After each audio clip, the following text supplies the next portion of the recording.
my first interview, but he was so close to winning the Daytona 500. He's won everything else in the sport.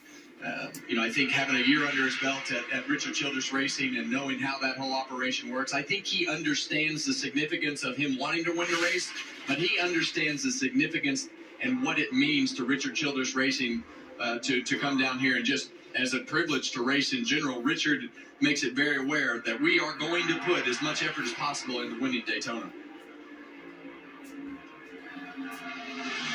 Austin Cindric, who won this race 2 years ago. Ryan Blaney with him.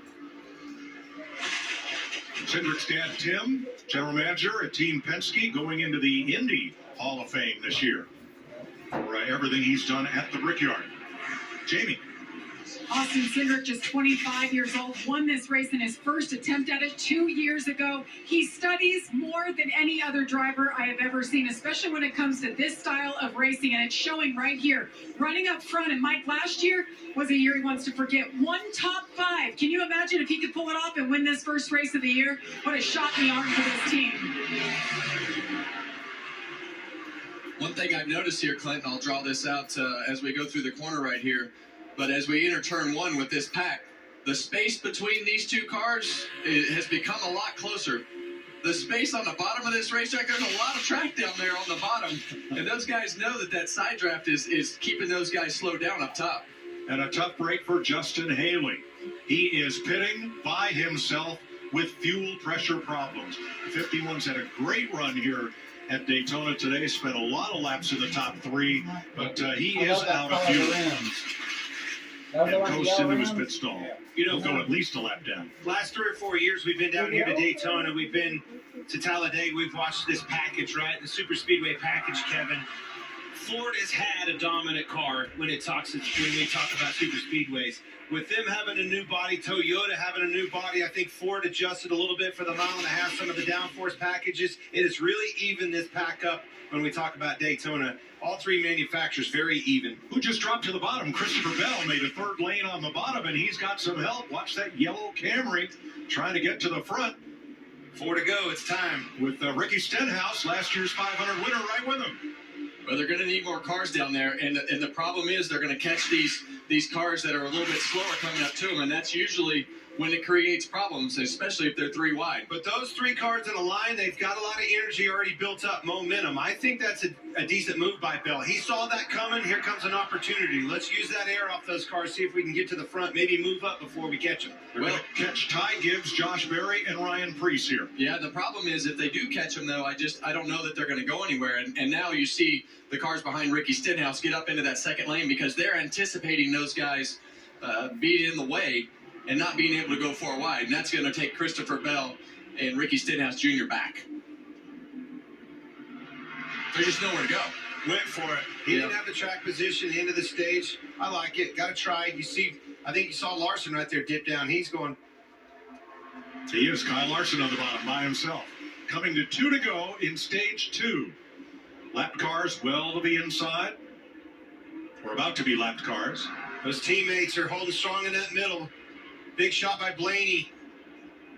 Giving Cindric a shove. Byron on that outside, pushing Busch. Those 3 cars just getting lapped all had some pit road issues. With Berry getting turned around.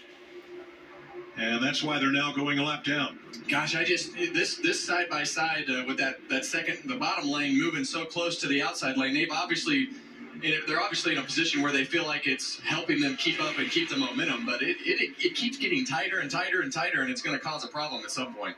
And that point is off the corner. When you get tight, you lose the nose off that car in front of you. There's no room for error. You're going to be up in the side of that car. Seen it time and time again here. On the exit of the corners. Daniel Suarez, the Freeway Insurance Cam, coming up into play here. He is 5th as they have half a lap to go to complete stage 2. Well, you see Daniel Suarez right here with this throttle percentage. What he's doing right there is checking up so he doesn't run into the back of the car in front of him, and that's the kind of momentum that they have right now, able to just run up there and ram that car if he didn't let off the throttle. Battle for the stage win, battle to be the first car 1 lap down and get the free pass. That's Preece versus Gibbs as Cindric takes him into turn 3. Blaney to the bottom. He said he wasn't going to help his teammates. He didn't. He dropped to the bottom to try to win stage 2. Great move by Cindric to move up before Busch got to his outside and get caught in the middle. That was a heads-up move by Cindric. Champion Ryan Blaney wins stage 2 from Austin Cindric, Daniel Suarez, Kyle Busch, and Tyler Reddick. It is Blaney's 3rd stage win in the Daytona 500. So buckle up and stay right here as it's time for a one-of-a-kind, dude-perfect battle on the racetrack, featuring epic footage captured on the all-new Samsung Galaxy S24 Ultra. I'm TT. I'm Sparky. And it is a foggy day here at Texas Motor Speedway, which is a great day for racing. Today's battle is made possible by the all-new Samsung Galaxy S24 Ultra featuring Galaxy AI. Each competitor has the new device mounted to the front of their cart so we can capture their point of view and their facial reactions. Kind of a nifty little feature. Dual recording, some would say. That's what it's called. Let's get to racing. Good luck, boys. 3, 2, 1, race! Jones immediately bottle rocket. He bottle rockets and it helps him out and he gets the lead early on headed into the first turn. Headed into the slippery